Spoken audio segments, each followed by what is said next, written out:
Hindi lang isa, kundi dalawa ang ginawan ko ng headdress dito sa Miss Universe Philippines. At ito ay ang headdress na ginamit ni Miss Cabanatuan City. Kaya naman ito, tunghayan ninyo kung paano ko ginawa ang headdress na ito na pinagawa sa akin ni Sir Erjan de la Serna.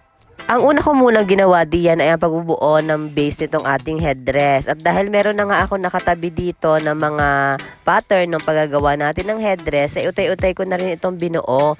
Kung dati nga ay dinidikit ko lamang ng stick glue yung bawat parts nitong pattern na ito, ngayon ay meron na tayong makina na bigay sa atin ng follower na ginagamit ko ngayon sa pagbubuo nitong headdress na ito at napakaganda niyang tingnan at napakatibay niya.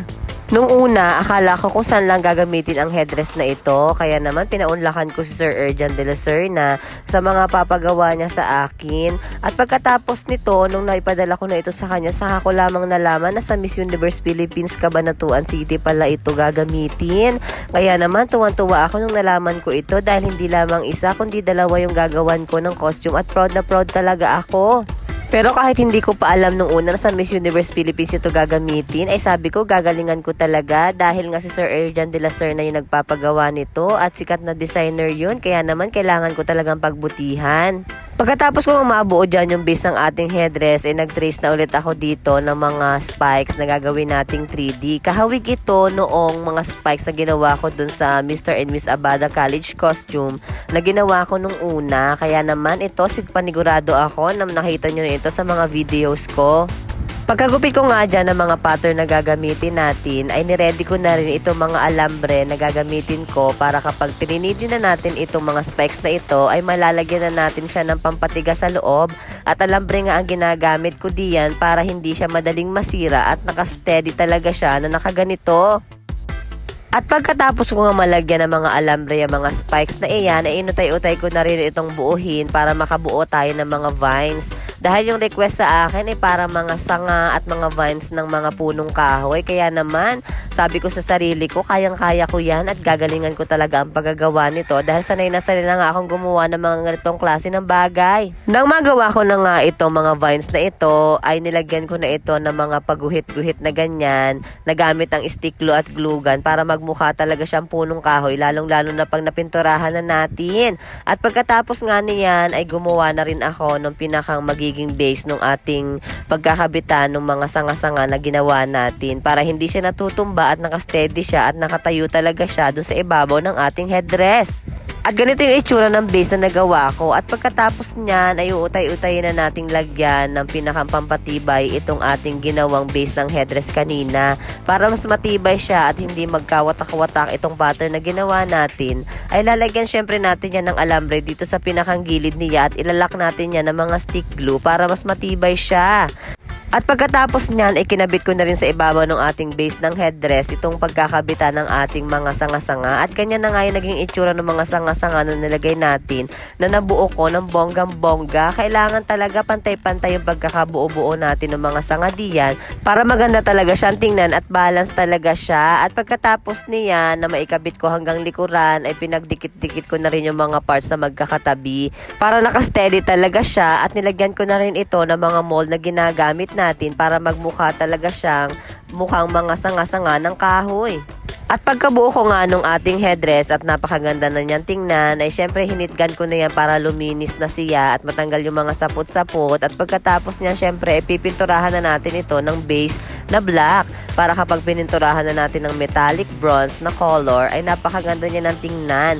Sa mga magtatanong po kung saan po ako bumibili ng mga metallic bronze na ganitong klase ng pintura, ay pumunta lamang po kayo sa Orange app at hanapin nyo po at isearch ninyo ang metallic gold or metallic bronze na paint. Marami po kayong pagpipilian doon, kahit na ano naman po doon ay pwede. Nakahanap lang talaga ako ng swak sa aking panlasa.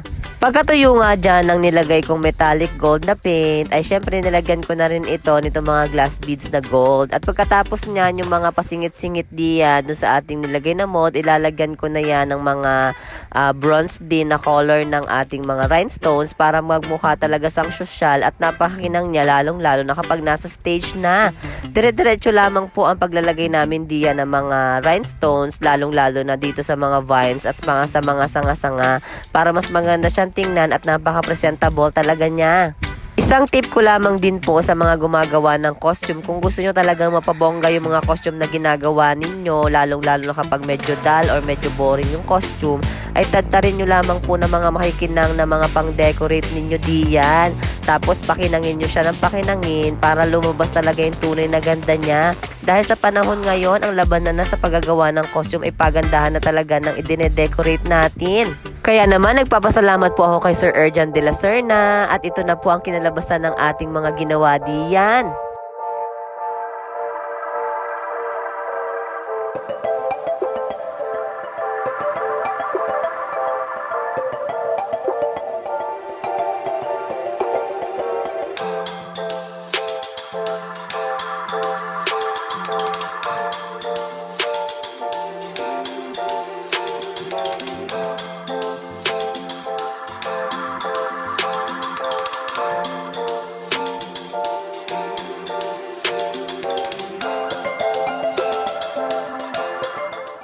Kabanatuan.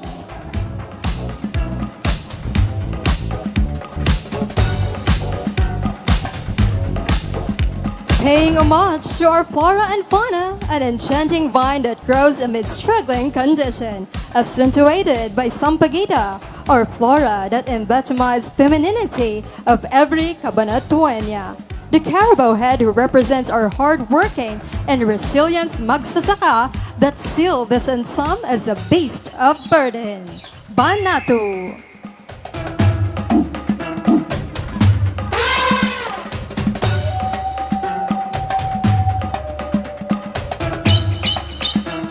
Designer, Erjan de la Serna.